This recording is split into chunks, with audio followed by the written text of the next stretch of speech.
Oyagala omukolo gw'ogwenjawulo gubeere n'ebijjukize mu nnyumba yo? Kankwanjulire ba King Montage Photo Studio. Ffe bakafulu mu kkuba ebifaananyi n'okukola vidiyo. Olina wedding, birthday party, kukyala, nika, baby shower, photoshoot oba music shoot na buli kimu kyonna ky'oyagala. Ffe tusobola okuwa ebijjukize ebirungi eri ebirooto byo. Ate nno mwana wattu kusintiiza omuntu wa bulijjo. Tusange Bannankulabe ku Bitaala, ku Prime Tower, Level 3, Room D04. Okumanya ebisingawo, tukubire ku nnamba zino: Note 7 Note 2, emu Note 4, emu 25, oba Note 755, 31, 731, oba Note 777, Note 23, nnya Note 5. King Montage Photo Studio. Ffe tusobola okuwa ebijjukize ebirungi. Ate nno mwana wattu kusintiiza omuntu wa bulijjo. Ladies and gentlemen, so much welcome. Amanya yenze King Smith nga bulijjo ku Celeb Jazz era nga nasalawo batusaka mulega basebu okuva mu nsi yonna. Mabega omwavayo ne mu sindikira comments nyinyo nga munebuuza ku story ya Catherine Kusasira ey'emmotoka na biki ebyabaawo na kye kyamuleetera okubanga yejjako emmotoka eno either mu bulungi oba mu bubi. Nenvayo ne bayita Catherine Kusasira era n'avaayo n'abeera ng'akola ki abannyonnyola lwaki yavaayo okukola kino. Olw'okuba muno muyina ebigambo bingi era musamwasama nnyo, wabula nengezaako okunoonyako ku mwami agenda okuba nga abeeyanjula n'ebitiibwa bingi nnyo era nga ensonga enje tugenda okwogerako y'omu ku abo abalina ogyogerako. Why? Because adirinze n'abayimbi bangi nnyo, adirinze n'ebyenkulaakulana bingi nnyo, mumulabe mawulire ag'enjawulo, okuli agakulaakulanya, okuli ag'abayimbi, ag'abasocialite. Sagenda okuli ebitiibwa bye nga ye muleke gamba Smith osudiya nnyo simanyira kati bagambye kino kyogere. No siyagala ebyo, njagala abeeyanjire so that mutegera sebo nkwaniriza. Kale sebo Osiibye otya? Je ndi oli otya mukama wange? Ndi bulungi. Mwebale emirimu gye mukola. Emirimu tugikolera ddala bulungi nnyo. Yes. Soka weeyanjula yakola ku Celeb Jazz bategeere ani gwe njogerako naye olunaku olwaleero. Amanya agange mpitibwa Edison Kirabira. Abangi gwe mumanyi nga socialite president era socialite president wammwe wano mu Uganda yonna nedda baba nze president waabwe ate era nga nze mobilizer owa OWC mu Greater Kampala. Nze mobilizer eyita Wakiso Mukodo Uchegedde. Yes. Okay. Yes. So abasinga twakomanya nnyo mu biseera Brian White awo. Ba socialite bano baluddemu nnyo.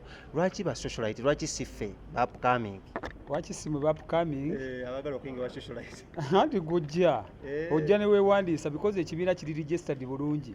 Office zaakyo kiri wali Munyonyo. Ovaawo Munyonyo Shero n'ogenda ku Gazi office ziri awo ez'aba socialite. Yes. Ate ez'aba mobilizers z'otuulawo. Ezange mobilizer ntula wano ku Lumumba Avenue Plot 6. Plot 6 Nakasero.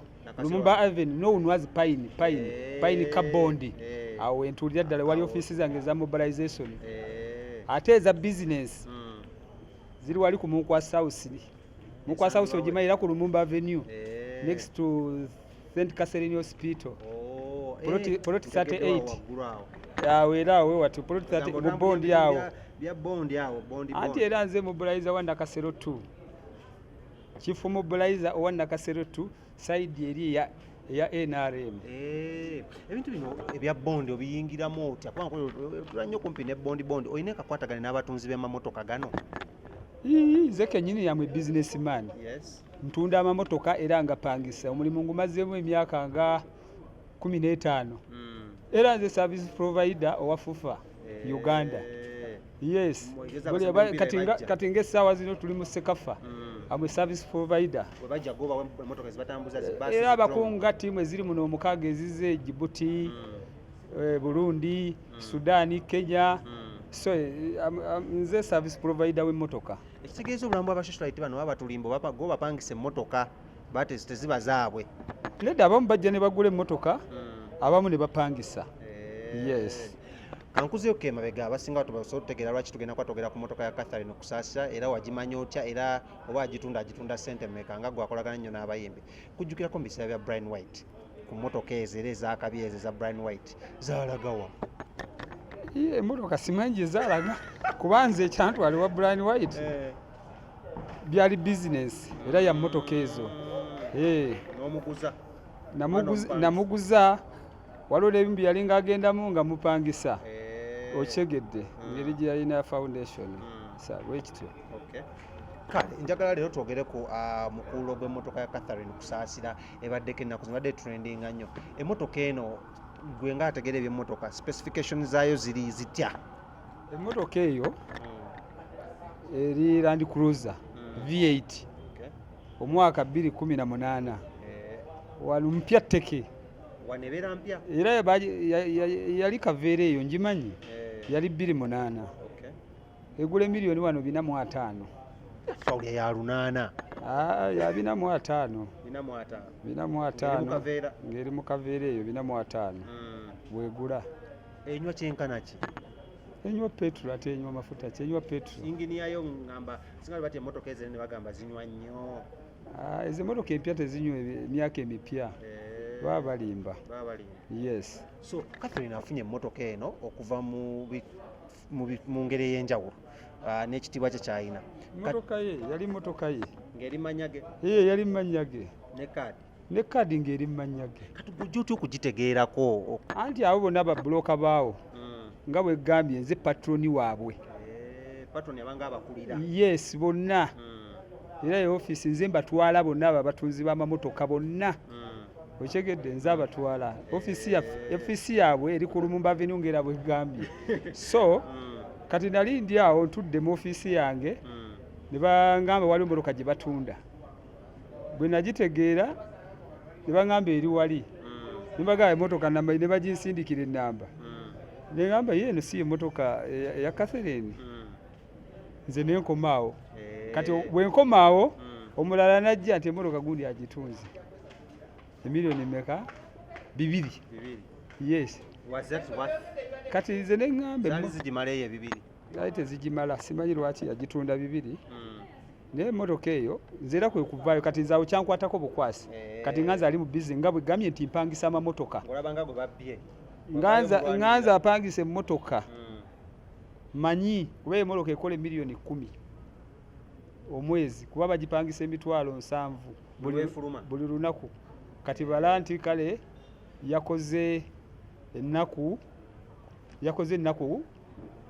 nga 2 mu mwezi yakozemu 2 kuba tezituula abagole bazipangisa bano abachina bazipangisa abaserebu bazipangisa abakola video bazipangisa nga wozira ne film nga wozira bakuserera wezipakize nga wozira bawali ku American Embassy opposite tojijjawo nga tolina kakadde 8 bagikwera amafuta oba ogijjireko esente? Ogijjayo gwegulira amafuta.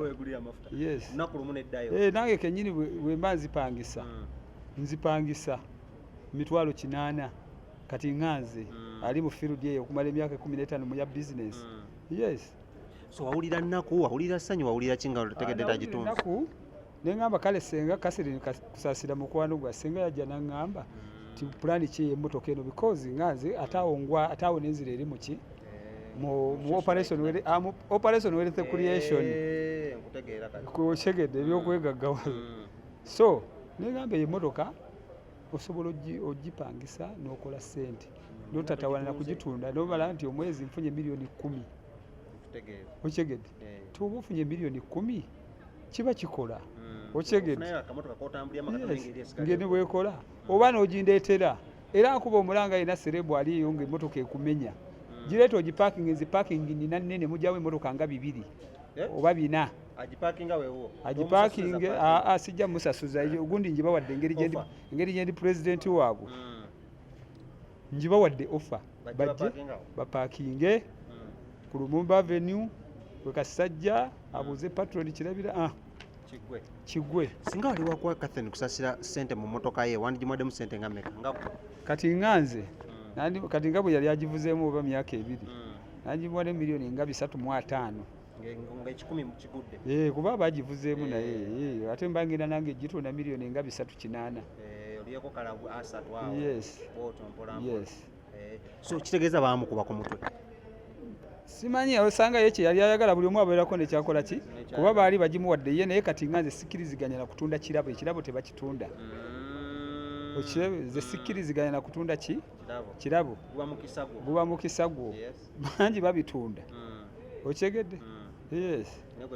Nze sikiriza kuba eno payini ke katale ke batundamu emmotoka kuba buli ssente zibeera wali nga tezikola ki ezina tezirakola nga tezivaawo abasuubuzi babeerawo baziina bwe bati mu nsawo bo kyova olaba ne ashibakato baagimuwa wali teyazibya pulimo new model naye teyakola ki bamuwamumeka naye teyazibya sikyazijjukira naye teyazibya waffe wennyini oyo abitekisi yagitunda waffe okyegede simanyi oba ye yagigula naye yagitunda wa ebirabo tebabitunda bajje tubawe ku bagezi ngaffe abali mu bizinesi abaziruddemu ba bizinesi maani bikozi ffe tugwa buli wamu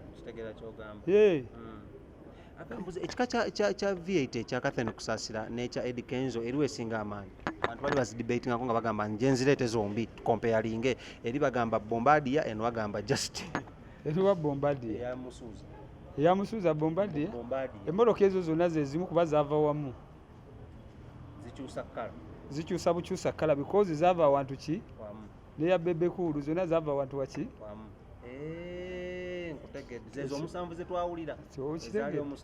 yes zonna zaava awantu wamu yasipapa simanyi naye zigambye emmotoka zonna zaava awantu waki so kati mwesooti zifaanagana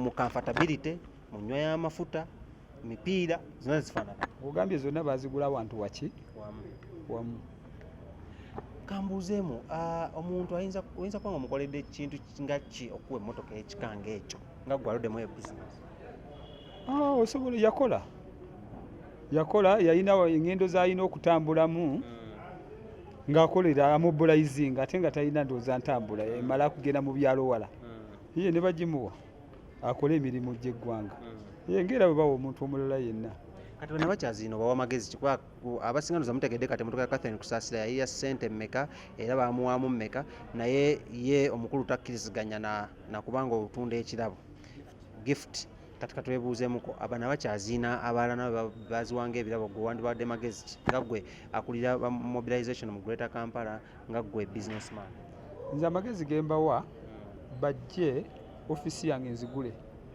kuva ku makya ssaawa 3 paka ssaawa 11 mbeerawo awo nga ntudde ndisiivinga bantu bizibu by'abantu ddala ebyenkulaakulanya mu operation yaffe ya OWC n'okuba sensitizinga abamu okubakyusa mindset era kati ngaabo ne bajja n'omugamba aye n'emmotoka esobola okukola bweti neekola bweti okyegedde yes cause nno omulimu gwe mmanyi ogwange ogw'okupangisa emmotoka kampani yange bagita Reprevalent Car and Services so ye nkoledde ebitonde bingi nkoledde Panos Eastern Africa nkoledde Fufa Jumayi okyegedde ebitongole nze contractor mwezo company so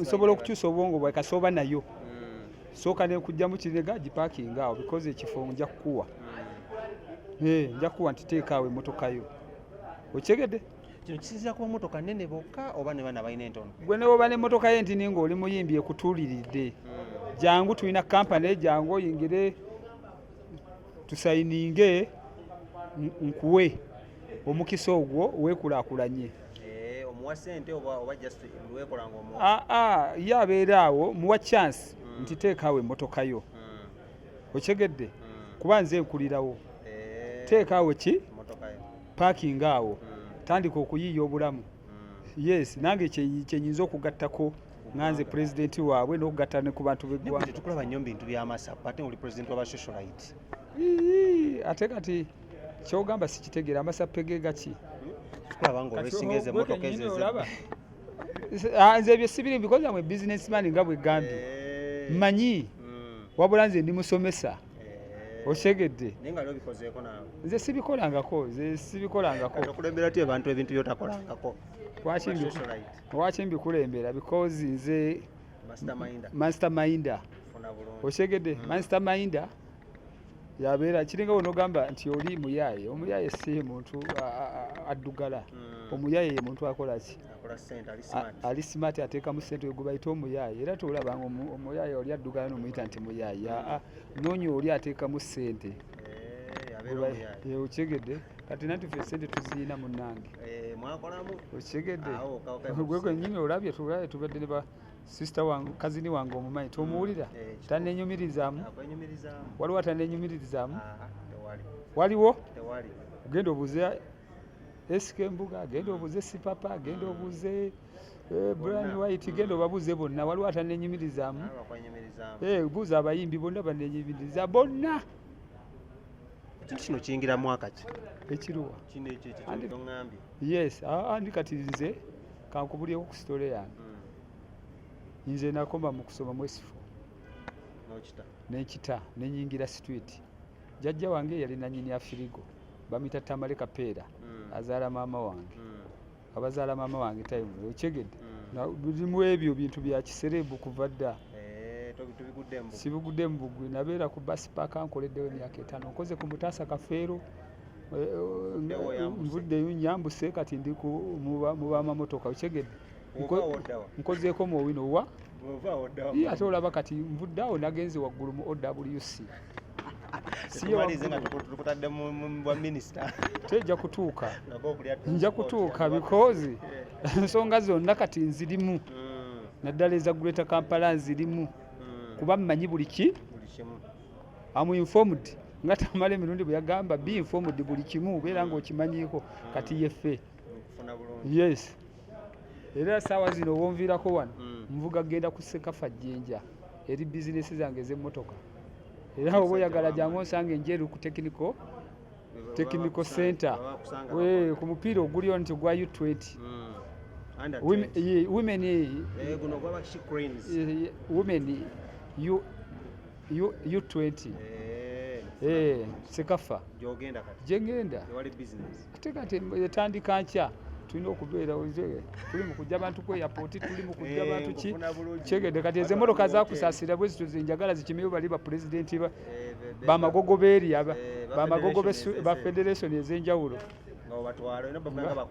nga no bavuga nga bakungu okyegedde olina kyogamba ebigambo bye bisembayo eri abantu abo naddala abavubuka bannange mbaagala nnyo naye we mba mufunyeemu obuzibuzibu bannaye mujje tuba sensitizing office yange ezigule gwe mulimu gwange yes kati nga abange aba peaceful youth mwe muli abantu nga 2 bendina nga mmwe abange ddala babange abali mu gundi yange peaceful youth embeera yammwe egenda kukyuka ebintu byammwe bitambula era mulindeko omwaka guno jeno abaliko abamanyi bulungi jeno sale gwe mbagamba jeno sale abamanyi bulungi era muli mu pulogulaamu ze zonna aba peaceful youth yes abantu bajja kutandika okunsaba enamba ya office artisto gibawe in case kwanza bayinza okuginsaba ne sola bawa namba yo gyenkufunirako naye ya office abavubuka bayinza okuba nga baagala okwogerako nawe yongera okubabangula mu magezi ngeno enamba ya office ogibasomera at least ne babeera nga babeera nayo abamu bayinza okuntawaanya ati we enamba ye biki twagala kuga naye naye obawo ya office oba ontaasizaako nange omugugu bakubireko ono sekuritale wange bamuyita Shakira okyegedde eri 0706 13 1607 njiddamu 0706 13 16 07 ye sekuritale wange kale ndowooza mukitegedde bulungi mwe nena abaagala okubanga mwogerako n'omukulu ku nsonga z'okwekulaakulanya nsonga za bizinesi mindset okukyuka oyinza naddala mu Greater Kampala mwe abantu bakyali bange mwe nena abali ku street abali eyo mumanyi eyo mu zigeto mumunsaleko mukubire kasi mukubire sekuritale mbere nga mwogera naye abasangi b'omupiira bonna abo abaana mujje naddala mwe abamanyi endiba mwena mwe tubanoonya yagatandika kirabo nga simanyi anti kati olwedde ndi related ku mupiira gwa Uganda kati obe ekikyanguwa kuba mmanyi bali kye bakola ki nze ngenda nkonekitinga bwetyo abantu okyegedde yes ndi musajja wa network because your network is your net worth akombadde sikamanyi yo network is your net worth. Lawrence okafunye bulungi nnyo. Yes. Kale mbagala nnyo amanya yenze King Smith tukwatagana tonako luddako nkola ne Sir Lawrence awotekamu ssente sibala bannaffe ba King Montage Studios abasangibwa ennankula byabwe ku bitaala mubakubireko ku 070210 oyagala omukolo gw'ogwenjawulo gubeere n'ebijjukize mu nnyumba yo kankwanjulire ba King Montage Photo Studio ffe bakafulumu okkuba ebifaananyi n'okukola vidiyo olina wedding birthday party kukyala nika baby shower photoshoot oba music shoot na buli kimu kyonna ky'oyagala ffe tusobola okuwa ebijjukize ebirungi eri ebirooto byo ate nno mwana wattu kusintiiza omuntu wa bulijjo tusangibwa nankulabe ku bitaala ku Prime Tower level 3 room D04 okumanya ebisingawo tukubire ku namba zino noti 7 noti 2 emu noti 4 emu 25 oba noti 755 7 7 oba noti 777 noti 23 4 noti 5 King Montage Photo Studio ffe tusobola okuwa ebijjukize ebirungi ate nno mwana wattu kusintiiza omuntu wa bulijjo